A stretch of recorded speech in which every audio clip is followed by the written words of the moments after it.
A few months back, I was searching for a scary song for one of my videos. Then I found this song called Secrets of Hysteria. At first it seemed like a normal horror song, then I started looking in the comments. I saw the name Albert Fish everywhere, and everyone was freaking out over his story. Then I searched him up on Google and found out about him. Albert Fish grew up in a family with many mental issues. His mother had hallucinations, his sister was insane, one of his brothers was an alcoholic, and his other brother died, and he lost his father when he was 5 years old. After a few years, his mother couldn't hold him any longer and wasn't able to raise him alone, so she gave him away to a children's house, where he was tortured and bullied by the carers. Later on in his life, he found out about Fritz Haarmann, which was another serial killer in Germany, and he became Albert's idol. In 1910, he started off his whole killing spree. He got arrested multiple times, but he was never long in jail. He always got released early or broke out of prison. And in 1928, he started his biggest case yet. He befriended the Budd family by telling them he had a job for their son on the farm, which wasn't true. They invited him over to their house. Then he saw the 10-year-old Grace Budd.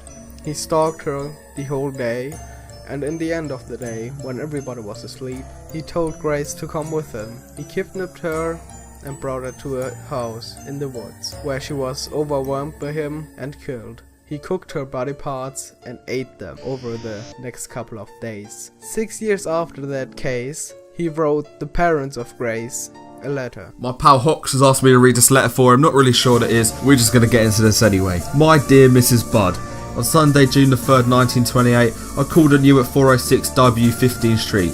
Brought you a pot of cheese, strawberries. We had lunch. Grace sat on my lap and kissed me. I made up my mind to eat her, on the pretense of taking her to a party.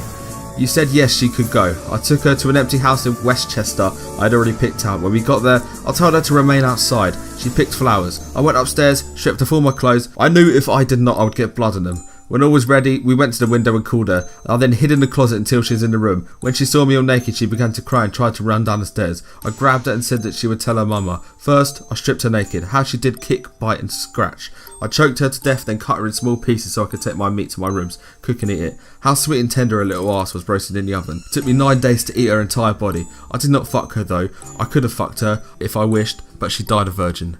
No idea why you've asked me to read that. Some fucked up shit, Hawks. Don't know what you've got going on in your brain, but there you go. A month after he wrote that letter and sent it out, he got arrested and was sentenced to death by the electric chair.